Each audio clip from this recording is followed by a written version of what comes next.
Hello student, good morning to all of you. Welcome to my channel physics with Harish. तो student, आज का हमारा topic है products of vector. Clear है? तो यहाँ पे हमारे पास अगर दो वेक्टर आते हैं तो उन दोनों वेक्टर्स को हमने प्रोडक्ट किस तरह से करने हैं। क्लियर है? तो it is of two methods. पहला है हमारे पास डॉट प्रोडक्ट, जिसे हम स्केलर प्रोडक्ट भी कहते हैं।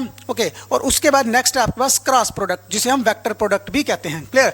तो सबसे पहले नंबर पे हम करेंगे डॉट प्रोडक्ट क्या होता है। तो यहाँ पे बच्चों स्टेटमेंट में देखो कि हमारे पास दो वेक्टर हैं, एक वेक्टर ये है ए और दूसरा है बी वेक्टर। अब जो डॉट प्रोडक्ट होता है वो किसके इक्वल में होता है? Dot product of two vectors A and B vector is defined as the product of the magnitude of A and B vector, clear, and cosine of the smaller angle between them. Clear है? तो सबसे पहले देखो कि dot product को हम represent करते हैं ए वेक्टर डॉट बी के साथ। तो मैं यहां पर लिख देता हूं कि A vector dot B. Clear है? जब भी हमने दो वेक्टर्स को डॉट प्रोडक्ट में करना है तो उसको हमने रिप्रेजेंट करना है डॉट के साथ। क्लियर है? एक चीज, और यहां पे स्टेटमेंट में मैंने लिखा हुआ है कि हमने प्रोडक्ट करना है किसको? एक मैग्नीट्यूड ए को और मैग्नीट्यूड बी वेक्टर को। क्लियर है? और दूसरे नंबर पे उसके साथ क्या अटैच करना है? हमने कोसाइन एंगल करना है। अब बच्चों यहां पे देखो ए और बी वेक्टर के बीच में एक एंगल आ रहा है थीटा, और यहां पे स्टेटमेंट में मैंने लिखा हुआ है कि दो वेक्टर्स के बीच में जो एंगल होगा ना वो आपका स्मॉलर एंगल होगा। क्लियर? तो यहां पे ए वेक्टर और बी वेक्टर के बीच में एक एंगल आपका थीटा आ रहा है, और दूसरा वेक्टर जो है वो इस तरह का भी तो आ सकता है भाई, ये वाला। तो ये वाला बिगर एंगल है, ये है स्मॉलर एंगल। हमने ए और बीच के जो एंगल है वो हमने स्मॉलर एंगल लेना है। क्लियर? ये चीज आपने ध्यान में रखनी है। तो अब यहाँ पे हमारे पास जो एंगल बनेगा वो बनेगा ए और बी के बीच में बनेगा कौन सा एंगल? Theta angle. क्लियर? तो यहाँ पे देखो as per statement A vector dot B vector किसके इक्वल में है? Magnitude of A vector, magnitude of B vector and cos theta. Clear है? अब बच्चों यहाँ पे जब भी हम किसी दो वेक्टर्स के बीच में प्रोडक्ट करेंगे तो उसका जो रिजल्ट आएगा वो आपके पास ओनली स्केलर क्वांटिटी होगा। क्लियर है? उसके पास डायरेक्शन नहीं होगी। तभी तो इस प्रोडक्ट को हम क्या कहते हैं? Scalar product. क्लियर है? यहाँ तक बच्चों ये चीज़ क्लियर है कि हमारा जो डॉट प्रोडक्ट है वो किसके इक्वल में होता है? Magnitude of A vector, magnitude of B vectors and cos of the angles between A vector and B vector. ये हमारे पास एक चीज़ क्लियर है कि यहाँ पे A vector dot B vector किसके इक्वल में आ रहा है आपके पास? A vector, magnitude of A vector, magnitude of B vector and cos theta. अच्छा, अब बच्चों यहाँ पे इसके आगे क्या आएगा आपके पास? A vector dot B vector is equals to A B cos theta. Clear है? अच्छा, अब बच्चों यहाँ पे हमारे पास A vector dot B vector जो है वो तो निकल गया है। क्लियर? अब आपने यहाँ पे देखना है कि जो डॉट प्रोडक्ट है उसका मीनिंग क्या आ रहा है, उसका ज्योमेट्रिक इंटरप्रिटेशंस क्या है। कि अगर मान लो हमारे पास कोई दो वेक्टर जो हैं वो आपस में प्रोडक्ट हो रहे हैं तो उसका मीनिंग क्या है, हम उसको किस तरह से रिप्रेजेंट कर सकते हैं, उस चीज़ को समझते हैं। अच्छा, अब बच्चों यहाँ पे देखो, लेट अस सपोज दैट कि हमने यहाँ पे ये दो वेक्टर ड्रा कर दिए, ए वेक्टर और बी वेक्टर। अच्छा, अब मैं क्या करूंगा? मैं इस वेक्टर की ना रेक्टेंगुलर कंपोनेंट निकालता हूं। मान लो ये हमारे पास अगर वेक्टर है तो इसका एक कंपोनेंट मेरा इस साइड को जाएगा और दूसरा कंपोनेंट मेरा इस साइड को जा रहा है। क्लियर है? ओके। अब अगर मैं यहां पे इस वेक्टर को देखूंगा तो ये वेक्टर अगर इस साइड को जा रहा है तो इसका ये वाला कंपोनेंट कौन सा होगा? B cos theta. तो इस वाली साइड का जो कंपोनेंट होगा वो कौन सा होगा आपके पास? B sine theta. तो बच्चों लेकिन मैंने इस वाले कंपोनेंट को तो लेना ही नहीं है, क्योंकि मेरे पास डॉट प्रोडक्ट में अगर कोई आ रहा है तो वो कौन सा आ रहा है? बी कॉस थीटा आ रहा है। तो बच्चों अगर मैं यहाँ पे इसको लिखता हूँ कि मेरे पास जो ए वेक्टर डॉट बी वेक्टर है इज इक्वल्स टू, एक आ रहा है मेरे पास ए और दूसरे को मैं ब्रैकेट में रख लूँ बी कॉस थीटा। अब यहाँ पे इसका मीनिंग क्या निकला है कि हमारे पास जब भी हम किसी दो वेक्टर को मल्टीप्लाई करें, डॉट प्रोडक्ट करें उसका, तो उस चीज़ को देखो कि एक तो मेरे पास इस वाली साइड का वेक्टर और दूसरा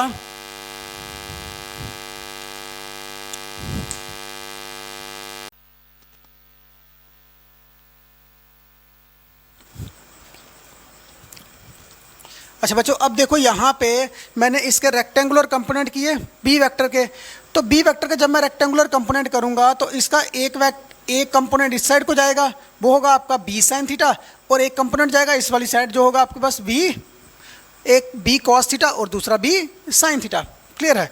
अच्छा अब देखो यहाँ पे मेरे पास है A vector dot B vector is equal to A B cos theta. अच्छा अब मैं यहाँ पे क्या कर रहा हूँ, मैंने इसकी यहाँ पे ब्रैकेट बना दी है। क्लियर? अच्छा अब देखो यहाँ पे अगर मैं इसको कभी डिफाइन करूं तो ये देखो एक वेक्टर तो मेरे पास ये वाला है, इसका मैग्नीट्यूड तो आपका ऑलरेडी इस साइड को है, और दूसरा है बी कॉस थीटा। ये बी कॉस थीटा जो है बी वेक्टर का एक ऐसा कंपोनेंट है जो ए वाली साइड पे है। इस चीज़ को आप समझो यहाँ पे। तो अगर मैं यहाँ पे इसको डिफाइन करूंगा तो वो किस तरह से करके डिफाइन करूंगा, देखो A vector dot B vector is equals to magnitude of A vector, यहां पे डॉट मैग्नीट्यूड ऑफ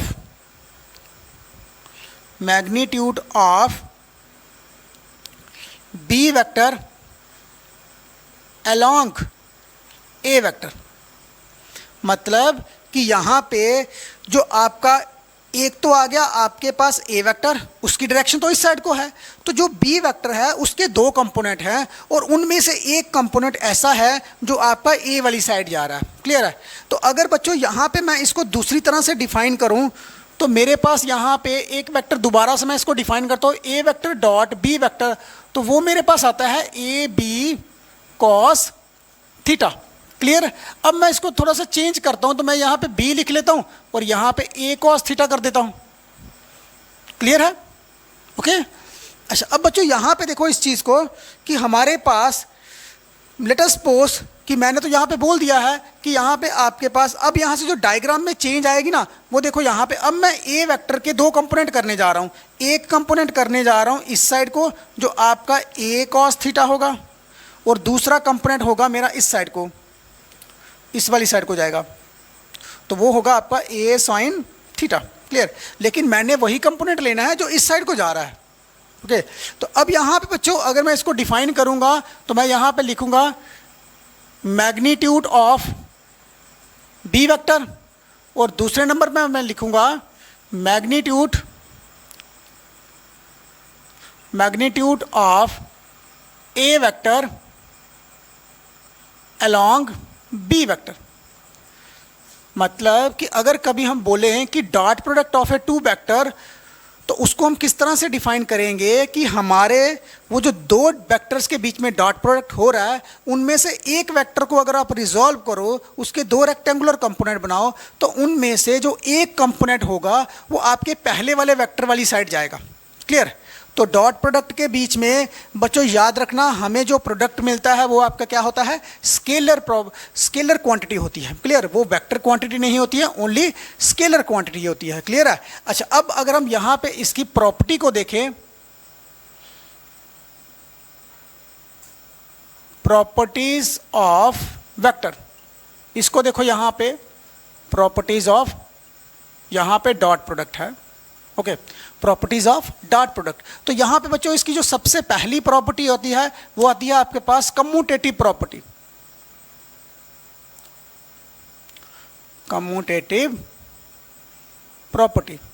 क्लियर?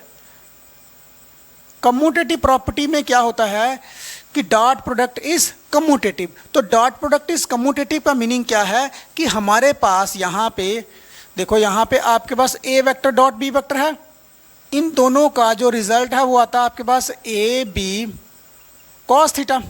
यहां तक ये चीज क्लियर है? अच्छा अब बच्चों अगर मैं यहां से ए बी को यहां पे रिप्लेस करके ऐसे ए बी कर दूं, इंटरचेंज कर दूं, तो फिर भी आपका क्या रहेगा आपके पास, ये कॉस थीटा। क्लियर? तो उसको आगे चल के आप डिफाइन करोगे तो क्या आएगा आपके पास, B vector dot A vector. तो यहां से बच्चों आपको एक चीज क्लियर होगी है कि A vector dot B vector जो है वो किसके इक्वल में होगा, आपका B vector dot A vector. की मतलब कि अगर आप डॉट प्रोडक्ट करते हो किसी दो वेक्टर्स के बीच में तो वो कम्यूटेटिव हो सकते हैं। क्लियर? मतलब इंटरचेंज हो सकते हैं, ये चीज़ है। अच्छा अब बच्चों यहाँ पे नेक्स्ट प्रॉपर्टी है आपके पास डिस्ट्रीब्यूटिव की। क्लियर? अच्छा नेक्स्ट देखो यहाँ पे जो डिस्ट्रीब्यूटिव प्रॉपर्टी है वो किस तरह से आपने यहाँ पे लगानी है, डॉट प्रोडक्ट इज डिस्ट्रीब्यूटिव, कि जो डॉट प्रोडक्ट है वो डिस्ट्रीब्यूट हो सकता है। क्लियर? तो यहाँ पे लेट अस सपोज कि हम कहते हैं भाई कि हमारे पास यहाँ पे एक वेक्टर है ए वेक्टर डॉट और यहाँ पे एक है B vector plus C vector. Clear है? और डॉट प्रोडक्ट हो रहा है इसका किसके साथ, ए के साथ। तो अगर मैं यहाँ पे इसको लिखूंगा तो ए वेक्टर का सबसे पहले डॉट प्रोडक्ट होगा किसके साथ, ए वेक्टर डॉट बी वेक्टर, बीच में क्या आ रहा है प्लस, फिर ए का डॉट होगा सी के साथ। बच्चों ये चीज़ क्लियर है ओके कि हमारा जो डॉट प्रोडक्ट है वो क्या है, डिस्ट्रीब्यूटिव है, क्लियर है ओके। अच्छा अब बच्चों यहाँ पे जो इसकी थर्ड प्रॉपर्टी आती है, थर्ड प्रॉपर्टी में आप देखो कि लेट अस सपोज दैट कि अगर हमारे पास two vectors, if two vectors are perpendicular, अगर हमारे पास जो दो वेक्टर हैं वो क्या हो जाएं, परपेंडिकुलर हो जाएं, तो क्या उस केस में हमारे पास डॉट प्रोडक्ट क्या बनेगा। तो पहले हम बच्चों यहाँ पे डायग्राम से इसको समझते हैं। ये हमारा ए वेक्टर और ये हमारा आ गया बी वेक्टर, तो दोनों के बीच में एंगल कितना है 90 डिग्री का, क्योंकि दोनों वेक्टर क्या है आपके पास, परपेंडिकुलर वेक्टर्स हैं। अच्छा अब बच्चों यहाँ पे देखो, अगर मैं यहाँ पे इसका डॉट प्रोडक्ट करता हूँ, A vector dot B vector is equals to A B cos theta. यहाँ पे आपका थीटा कितना आ रहा है 90 डिग्री है, तो जब आप यहाँ पे थीटा पुट करोगे तो ए बी कॉस 90, तो कॉस 90 तो बच्चों आपको पता है कि कॉस 90 डिग्री क्या होगा आपका 0। तो जैसे ही आप यहाँ पे डॉट प्रोडक्ट करते हो तो आपका आंसर क्या आ रहा है, यहाँ पे 0 आ रहा है। इट मीन्स दैट कि dot product of two perpendicular vectors is always 0। तो यहाँ पे बच्चों ये चीज़, एक चीज़ यहाँ पे हमें दो परपेंडिकुलर वेक्टर से हमें एक चीज़ और क्लियर हो रही है, इस चीज़ को देखो।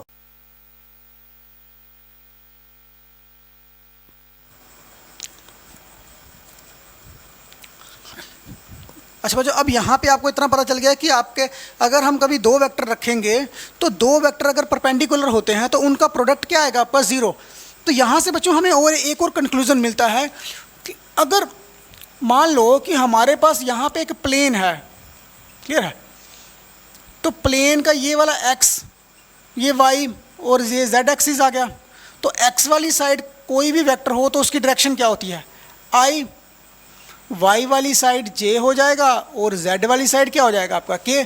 तो बच्चों यहाँ पे i, j और k क्या है आपके पास, यूनिट वेक्टर्स हैं, क्लियर। तो देखो यहाँ पे अगर मैं i vector dot i vector करूँगा, क्लियर है, sorry i vector dot j vector, क्योंकि i वेक्टर और j वेक्टर j के बीच में, दोनों के बीच में एंगल कितना आ रहा है आपके पास 90 आ रहा है, क्लियर है, क्योंकि i, j और k तीनों क्या हैं आपस में सारे के सारे 90 पे हैं, क्लियर। तो यहाँ पे देखो अगर मैं i डॉट j करता हूँ तो मेरे पास क्या आएगा, magnitude of i magnitude of j into cos 90 degree. तो बच्चों यहाँ पे i, j और k क्या है आपके पास, यहाँ पे जो आपके पास i और j is equals to k cap, तो इन तीनों का जो मैग्नीट्यूड है वो क्या है आपके पास 1। ये i, j और k कैप j हैं वे क्या है आपके पास 1 है, क्लियर है। अच्छा अब बच्चों यहाँ पे मैंने डॉट प्रोडक्ट किया है i और j के बीच में, तो यहाँ पे देखो आपके पास ये क्या आ रहा है, cos 90 है तो 0 हो जाएगा, क्लियर। अच्छा अब बच्चों यहाँ पे एक चीज़ क्लियर हो गया कि अगर आप i को j के साथ करते हो तो आपका आंसर क्या आ जाएगा, j को k के साथ किया और k को i के साथ करोगे तो आपका आंसर क्या आ जाएगा 0। मतलब कि डॉट प्रोडक्ट जब भी आप i को j के साथ करोगे, j को k के साथ करोगे, जब k को i के साथ करोगे तो आपका आंसर जो है वो क्या आएगा 0 आएगा। तो यहाँ तक तो बच्चों ये चीज़ क्लियर है। अच्छा अब उसके बाद नेक्स्ट आता है आपके पास यहाँ पे कि एक वेक्टर जो है, नेक्स्ट प्रॉपर्टी देखो आपके पास, फोर्थ प्रॉपर्टी देखो, a vector is multiplied with itself. यहाँ पे बच्चों देखो कहता है कि एक वेक्टर जो है वो मल्टीप्लाई हो रहा है अपने ही वेक्टर के साथ, तो उस समय क्या होगा कि आपके पास ये ए वेक्टर है, तो अब ये ए वेक्टर जो है वो मल्टीप्लाई खुद के साथ हो रहा है, तो उस केस में देखो कि A vector dot A vector जो है वो किसके इक्वल में होगा आपका, मैग्नीट्यूड ऑफ ए, फिर मैग्नीट्यूड ऑफ ए तो कॉस थीटा, तो जब दोनों वेक्टर आपके एक ही डायरेक्शन में हैं तो उस केस में आपका थीटा क्या हो जाएगा, 0 डिग्री। तो यहाँ पे देखो a इंटू ए का मीनिंग क्या है आपके पास, a का स्क्वायर, और कॉस 0 कितना होता है आपके पास, यहाँ पे मैं यहाँ पर लिख देता हूँ कि कॉस 0 डिग्री होता है आपके पास 1। तो बच्चों यहाँ पे क्या आएगा आपका 1 इज इक्वल टू a का स्क्वायर। तो इट मीन्स दैट कि अगर कोई भी एक वेक्टर जो है वो अपने साथ मल्टीप्लाई होता है तो उसका आपको एक पॉजिटिव रिजल्ट मिल जाएगा। क्लियर। अच्छा, अब नेक्स्ट देखो यहाँ पे अगर हम इसको प्लेन में देखें तो प्लेन में आपका क्या होगा कि ये जो वेक्टर है, इस साइड को कोई भी वेक्टर जाएगा तो वो आई कैप होगा, इस साइड को कोई वेक्टर जाएगा तो वो जे कैप, और जेड वाली साइड कोई वेक्टर जाएगा तो वो क्या होगा आपका के कैप। तो अगर दो वेक्टर कोई होते हैं वो एक्स वाली साइड जा रहे हैं तो उनके साथ क्या होगा, फिर आई कैप लगा होगा। तो I dot I J dot J is equals to K dot K is equals to आपके पास क्या आ जाएगा, 1 होगा। तो बच्चों यहाँ पे एक चीज़ क्लियर होगी है कि जब भी कभी आपने दो वेक्टर्स के बीच में डॉट प्रोडक्ट निकालना है तो आपने आई कैप वाली टर्म को आई कैप वाली टर्म के साथ ही मल्टीप्लाई करनी है। ओके, तो जे वाली को जे के साथ करनी है और के वाली को के साथ करनी है। अगर आप डिफरेंट के साथ करोगे, आई को जे के साथ करोगे, तो मैंने यहाँ पर लिख दिया है कि प्रोडक्ट अगर आप डिफरेंट के साथ करते हो तो वो 0 आएगा। क्लियर। अगर आप सेम के साथ करोगे तो उसका रिजल्ट क्या आएगा, 1 आएगा। इट मीन्स कि जब भी आपके पास कोई दो गिवन वेक्टर दिए होंगे इन ए प्लेन के बीच में तो उस टाइम आपने क्या करना है, सेम डायरेक्शन वाले यूनिट वेक्टर हैं उनको आपने मल्टीप्लाई कर देना है। क्लियर है। तो उस समय आपको रिजल्ट मिल जाएगा। तो यहाँ तक तो बच्चों आपके पास ये चीज़ क्लियर होगी। अच्छा, उसके बाद नेक्स्ट है कि अगर आपके पास कोई भी वेक्टर जो हैं वो आपके पास पैरेलल वेक्टर हों, ठीक है। यहाँ पे देखो, मान लो कि अगर आपके पास कोई भी वेक्टर जो हैं कि कोई दो vectors, if two vectors are parallel, अगर दो वेक्टर आपके पास पैरेलल हों तो उस टाइम पे क्या केस होगा आपके पास। ये देखो, अगर आपके पास यहाँ पे ए वेक्टर है और दूसरा है आपके पास यहाँ पे बी वेक्टर। क्लियर। ये आपके पास आ गया पैरेलल वेक्टर। तो पैरेलल के केस में क्या होगा आपके पास, थीटा क्या हो जाएगा, 0 डिग्री होगा। तो उस केस में आपने A vector dot B vector is equals to magnitude of A magnitude of B and cos theta. तो कॉस थीटा कितना आपके पास, 0 डिग्री। तो आपको रिजल्ट पॉजिटिव मिल जाएगा। क्लियर। तो उसी केस में अगर आप यहाँ पे देखो कि अगर आपके दो वेक्टर्स जो हैं वो आपके पास एंटी पैरेलल होते हैं, एक वेक्टर आपका इस साइड को है और दूसरा वेक्टर आपका इस साइड को है, तो उस केस में क्या होता है कि ये वेक्टर जो है इस डायरेक्शन में जा रहा है और ये वेक्टर इस साइड डायरेक्शन में जा रहा है। तो इन दोनों के बीच में जो आपका एंगल बन रहा है वो कितना बन रहा है आपके पास, यहाँ पे जो आपका एंगल बनेगा वो कितना बनेगा आपका, 180 का बन जाएगा। क्लियर है। तो अब यहाँ पे देखो एंटी पैरेलल के केस में देखो क्या होता है आपके पास, एंटी पैरेलल के केस में है आपके पास जो डॉट प्रोडक्ट होगा ना, डॉट प्रोडक्ट वो क्या होगा आपके पास, ए बी कॉस 180 डिग्री। तो जो कॉस 180 डिग्री होता है बच्चों वो तो आपको पता है कि कॉस 180 डिग्री कितना होता है आपके पास, -1 होता है। तो यहाँ पे इसको लिखो कि आपके पास A vector dot B vector जो है वो किसके इक्वल में आएगा, -AB के केस में। अगर आपके पास कोई भी वेक्टर्स जो हैं वो एंटी पैरेलल होते हैं कि मान लो एक वेक्टर इस डायरेक्शन में है और दूसरा वेक्टर जो है वो इस डायरेक्शन में होगा। क्लियर है। तो उस केस में क्या होगा, आपका एंगल कितना हो जाएगा आपके पास यहाँ पे 180 का, ऐसे करके एंगल कितना बनेगा आपका 180 का बन जाएगा। तो उस केस में आपको रिजल्ट जो है वो माइनस का मिल जाएगा। ओके, तो बच्चों यहाँ तक तो ये चीज़ क्लियर है।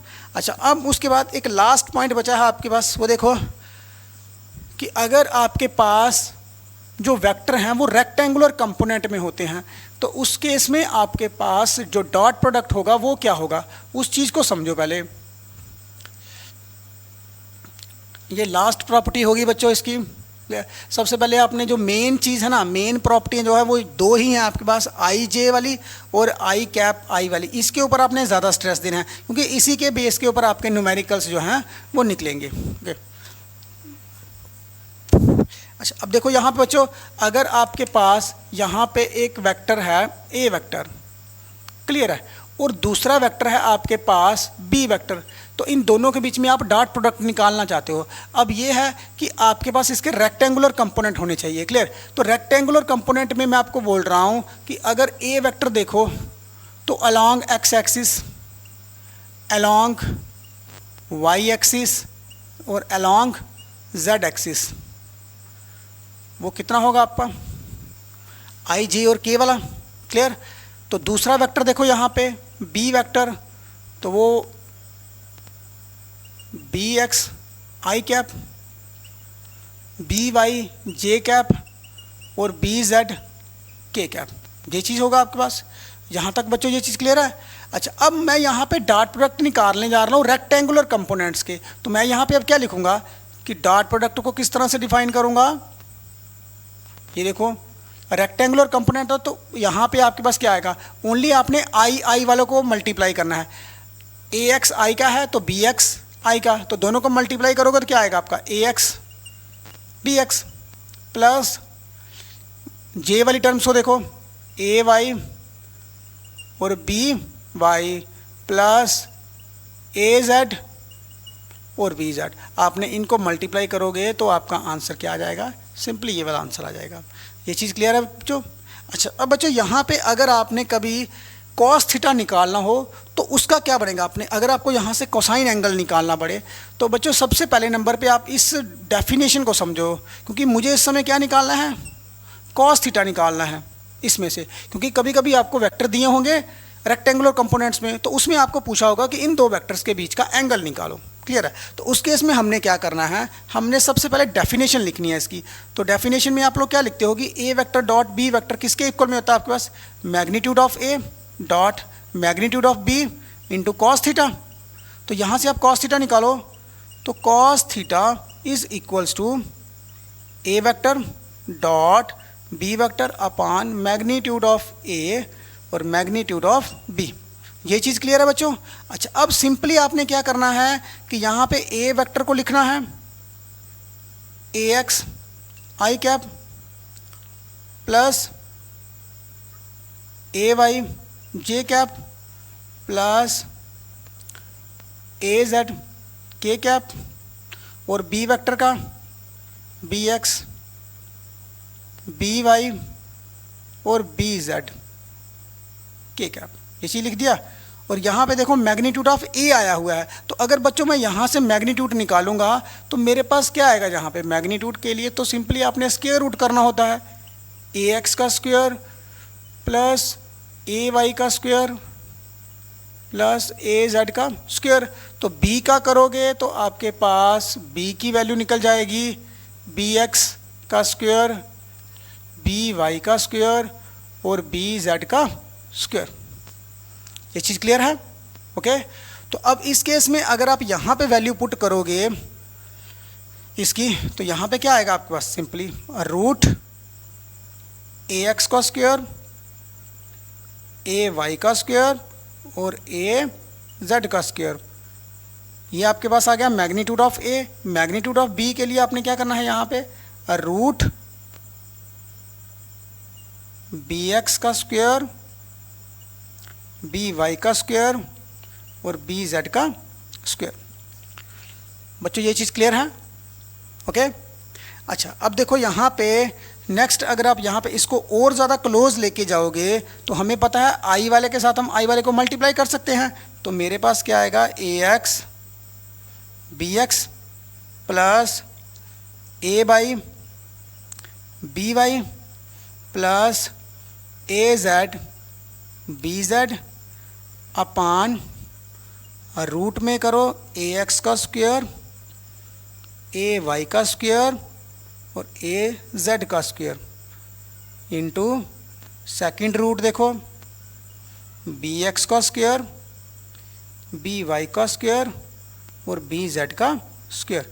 तो बच्चों ये आपके पास आ गया कॉस थीटा। तो अगर आपने सिंपल थीटा निकालना होगा तो इस कॉस को आपने इन्वर्स वाली साइड ले जाना, मतलब इसको यहाँ पे थीटा को ऐसे रहने देना और यहाँ पे आपने क्या लिख देना है, सिंपली थीटा। और नेक्स्ट आपने इधर क्या कर देना है, जब ये कॉस इधर जाएगा तो आपके पास क्या आ जाएगा, कॉस इन्वर्स में। तो ये आपके पास आ गया पूरा डेरिवेशन इसका, हाँ, डॉट प्रोडक्ट का। क्लियर है। तो ये बच्चों सारा का सारा डॉट प्रोडक्ट है। इसी में आपने जो प्रॉपर्टीज़ हैं उनको आपने अच्छी तरह से करना है, क्योंकि प्रॉपर्टीज़ के बेस के ऊपर ही आप लोग न्यूमेरिकल निकाल सकते हो। अगर आपकी प्रॉपर्टीज़ जो है वो क्लियर नहीं होगी तो आप लोग न्यूमेरिकल नहीं निकाल सकते। तो यहाँ तक तो बच्चों ये चीज़ क्लियर होगी। ओके,